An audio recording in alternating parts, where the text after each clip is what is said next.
Mutual fund இன்வெஸ்ட்மெண்ட்டில் alpha, beta இந்த மாதிரி நிறைய டேர்ம்ஸ் நம்ம கேள்விப்பட்டிருப்போம். நிறைய பேருக்கு இந்த ஆல்ஃபானா என்ன? பீட்டானா என்ன? எதுக்கு அத நம்ம பார்க்கணும்? நம்ம ஒரு ஃபண்ட சூஸ் பண்ணுறதுக்கு முன்னாடி, இது என்ன விதத்தில நமக்கு ஹெல்ப் பண்ண போகுது? அப்படிங்கிற விஷயம் கண்டிப்பா தெரியாது. நிறைய பேர் இருக்காங்க, தெரியாமலே இருக்காங்க. ஸோ அந்த மாரி ஆளுங்களுக்கு தான் இந்த வீடியோ. ஆல்ஃபானா என்ன? அப்படின்னு நீங்க தெரிஞ்சுக்கணும்னா, இந்த வீடியோவ ஸ்கிப் பண்ணாம ஃபுல்லா பாருங்க. Welcome back to stock vesting channel. நம்ம சேனலை தொடர்ந்து பார்த்து ஆதரவு தர அனைத்து நண்பர்களுக்கும் நன்றி. புதுசாக சேனலை பார்க்குறவங்க சப்ஸ்கிரைப் பண்ணிக்கோங்க. Stock market, mutual fund, personal finance இதை பற்றின லேர்னிங் வீடியோ நீங்கள் கற்றுக்கணும்னு ஆசைப்பட்டீங்கன்னா உங்களுக்கு இந்த சேனல் ரொம்ப பயனுள்ளதாக இருக்கும். மறக்காமல் பெல் ஐக்கானையும் ப்ரெஸ் பண்ணிக்கோங்க. நான் செபி ரெஜிஸ்டர்ட் அட்வைசர் கிடையாது. அதனால் இந்த டிஸ்க்ளைமர் ஒரு வாட்டி பார்த்துக்கோங்க. வாங்க இப்போ நேராக கண்டென்ட்டுக்குள்ளே போயிடலாம். What is alpha? ஆல்ஃபானா எக்ஸஸ் ரிட்டர்ன் அப்படிங்கிற விஷயத்தை குறிக்கிற ஒரு காரணி தான் ஆல்ஃபா. எக்ஸஸ் ரிட்டர்ன் அப்படின்னா என்ன? நம்ம எதை வச்சு எதுக்கு மேலே எக்ஸீட் ஆகுது அப்படிங்கிறது, அதாவது எதுக்கு மேலே ஜாஸ்தியாக தருது அப்படிங்கிறத பற்றி தான் இப்போ நம்ம முழுசாக பார்க்க போகிறோம். முதல்ல இந்த எக்ஸஸ் ரிட்டர்னில் ஆல்ஃபானா என்னன்னா, சந்தையின் செயல்திறனுடன் ஒப்பிடும் பொழுது ஒரு மியூச்சுவல் ஃபண்ட் வழங்கும் அதிகப்படியான வருமானம், அதாவது ரிட்டர்ன்ஸ். இப்போ நீங்கள் பார்த்தீங்கன்னா, ஒரு பெஞ்ச்மார்க் இருக்குது அப்படின்னா, இந்த பெஞ்ச்மார்க்கை விட நாம செலக்ட் பண்ண இந்த ஃபண்டு எவ்வளோ நிறைய குடுத்துருக்கு, எவ்வளோ அதிகமா குடுத்துருக்கு அப்படிங்கிறத கால்குலேட் பண்றது தான் இந்த ஆல்ஃபா. மியூச்சுவல் ஃபண்ட் அதன் பெஞ்ச்மார்க்குடன் ஒப்பிடும் பொழுது எவ்வளவு வருமானத்தை அளிக்கிறது அப்படின்னு பார்க்கிறது தான் இந்த ஆல்ஃபா. சுமார் 1 அல்லது அதற்கு மேற்பட்டது சிறந்தது நம்ம முடிவு பண்ணலாம். இது எப்படிங்கிறத நாம ஒரு சின்ன எக்ஸாம்பிளோட இப்போ நம்ம பார்க்கலாம். இப்போ நீங்க ஒரு ஃபண்ட் ஏ, ஏதோ ஒரு ஃபண்ட் நீங்க எடுக்குறீங்க. ஃபண்ட் 1ன்னு வச்சுக்கோங்க. இந்த ஃபண்ட் 1 எடுத்து நீங்க அதனோட ஆல்ஃபாவ பார்க்குறீங்க. அந்த ஆல்ஃபா வந்து 1.03 அப்படின்னு இருக்குன்னு வச்சுப்போம். இப்ப நம்மளுடைய கணக்குப்படி 1க்கு மேல எது இருந்தாலும் நல்லது அப்படின்னு நம்ம சொல்றோம், இந்த ஆல்ஃபாவ பொறுத்தவரைக்கும். ஸோ, இப்ப இந்த எக்ஸாம்பிள்ல நம்ம ஃபண்ட் ஏ வந்து 1.03 அப்படின்னு இருக்கு. அப்ப வந்து நமக்கு குட். நல்லது தான். சூப்பர் 1க்கு மேல இருக்கு. சரி.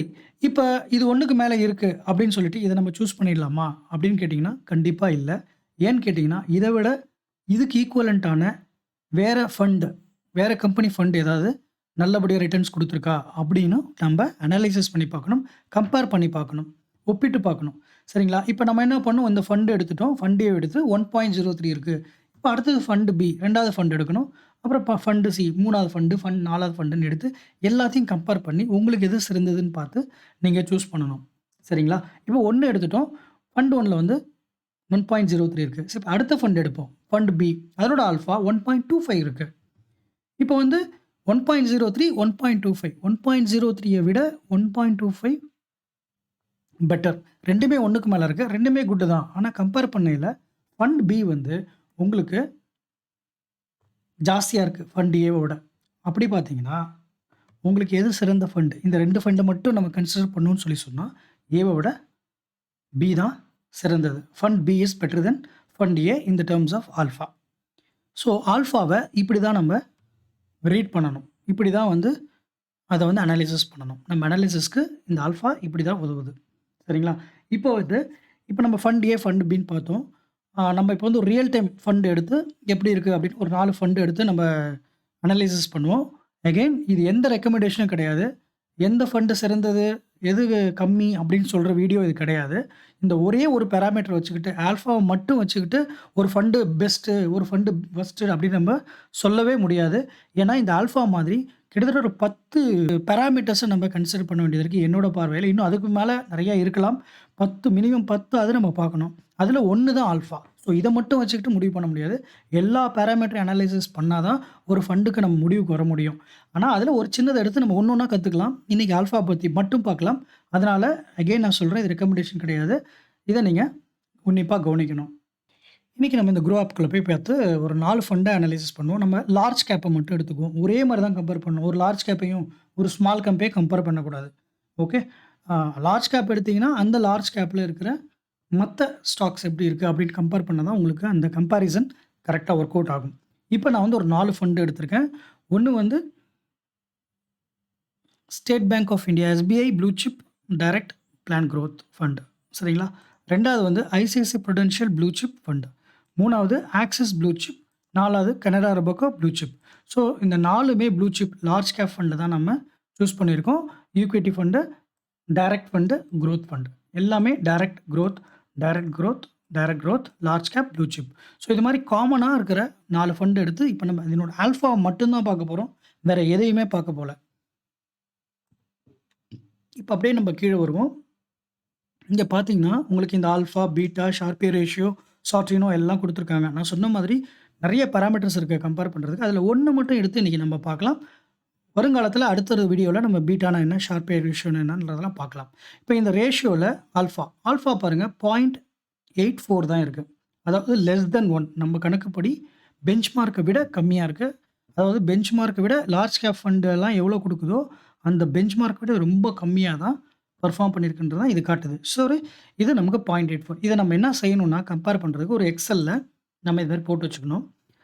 ஆல்ஃபா எவ்வளோ சொல்லுது? 0.84 சரிங்களா? இத நம்ம இப்படி வச்சுப்போம். Okay. Second ICC prudential blue chip fund direct growth. இதனோட ஆல்ஃபா எவ்வளோ இருக்குன்னு பார்ப்போம். 3.53 வாவ்! 3 மடங்கு ஜாஸ்தியா இருக்கு ரிட்டர்ன்ஸ். சரிங்களா? நம்ம 1 விட பயங்கரமா 3 மடங்கு ஜாஸ்தியா இருக்கு. 3.53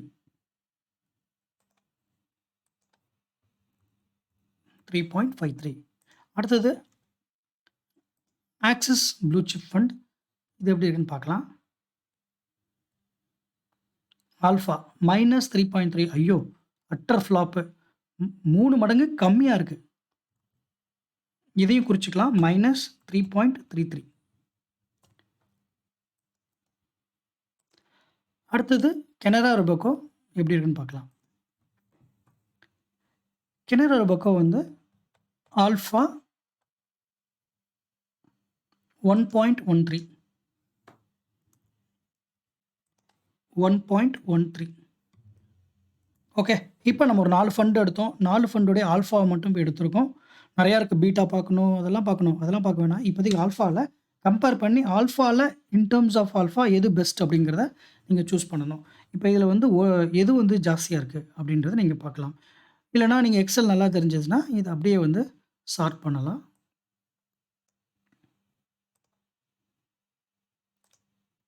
smallest to largest, largest to smallest. நம்ம லார்ஜஸ்ட் டூ ஸ்மாலஸ்ட் எடுப்போம். Expand the selection yes. அப்படி பார்த்தீங்கன்னா, உங்களுக்கு ரேங்க் 1 வந்து எது இருக்குன்னா, ICICI Prudential. Rank 2 Canara, rank 3 SBI, rank 4 Axis. சரிங்களா? 1, 2, 3, 4. ஸோ இப்போ நம்ம அவுட் ஆஃப் 4 ஃபண்டுல இந்த ஃபண்டு 1 விட பெஞ்ச்மார்க் வந்து 1. நமக்கு என்னது? பெஞ்ச்மார்க்கு 1. நம்ம இங்க போட்டுப்போம். Benchmark always 1. ஓகே.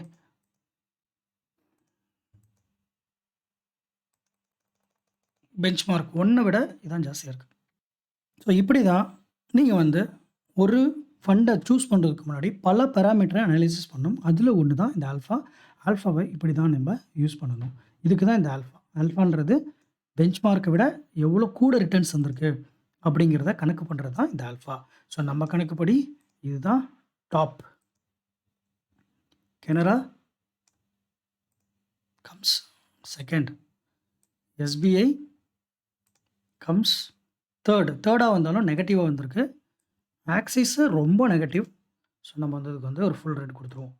ஸோ இப்படி தான் நம்ம வந்து சூஸ் பண்ணணும். So right. இப்போ நம்ம ஒரு முடிவுக்கு வந்துட்டோம். ஆல்ஃபா வகையில ஐசிஐசிஐ புரூடென்ஷியல் பெஸ்ட்டா இருக்கு. ஸோ இத மட்டும் வச்சுட்டு ஐசிஐசிஐ புரூடென்ஷியல் தான் பெஸ்ட் அப்படின்னு நம்ம சொல்ல முடியுமான்னா, கண்டிப்பா முடியாது. ஆல்ஃபா பண்ண மாரி அடுத்தது பீட்டாவ நம்ம அனலைசிஸ் பண்ணி பார்க்கணும். பீட்டால எது பெஸ்ட்டா இருக்கு அப்படிங்கிறதையும் பார்க்கணும். அது எப்படின்றத அடுத்த வீடியோல நான் கண்டிப்பா உங்களுக்கு நான் சொல்றேன். இப்போதைக்கு இந்த ஆல்ஃபாவ நீங்க கத்திருப்பீங்கன்னு நான் நினைக்கிறேன்.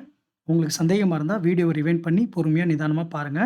நீங்களும் இதே மாதிரி ஒரு 4 ஃபண்ட், 2 ஃபண்ட் எடுத்து லார்ஜ் கேப்ல இப்ப நான் பண்ணி காட்டிட்ட மாரி, நீங்க ஒரு ஸ்மால் கேப்லயோ, இல்ல மிட் கேப்லயோ, இல்ல ஃப்ளெக்ஸி கேப்லயோ, எந்த கேப்லயோ எடுத்து ஒரே கேட்டகரியில ஒரு 4 ஃபண்ட் எடுத்து நீங்க அனலைசிஸ் பண்ணி, கம்பேர் பண்ணி ட்ரெய்னிங் பண்ணிக்கோங்க. என்ன ஃபிரெண்ட்ஸ், இந்த லேர்னிங் கன்டென்ட் உங்களுக்கு பிடிச்சிருக்கும்னு நான் நம்புறேன். பிடிச்சிருந்துச்சுன்னா ஒரு லைக் போட்டுட்டு, உங்க சந்தேகங்கள கமெண்ட் செக்ஷன்ல போடுங்க. உங்க ஃபிரெண்ட்ஸ் அண்ட் ஃபேமிலிக்கு ஷேர் பண்ணி சேனல சப்போர்ட் பண்ணுங்க. புதுசா பார்க்குறவங்க இந்த வீடியோவ ஃபுல்லா பார்த்ததுக்கு ரொம்ப நன்றி. சேனல சப்ஸ்கிரைப் பண்ணிக்கோங்க. இந்த பெல் ஐக்கனையும் ப்ரெஸ் பண்ணிக்கோங்க. மீண்டும் இன்னொரு கன்டென்ட்டோட உங்களை நான் சந்திக்கிறேன். அதுவரை நன்றி, வணக்கம்.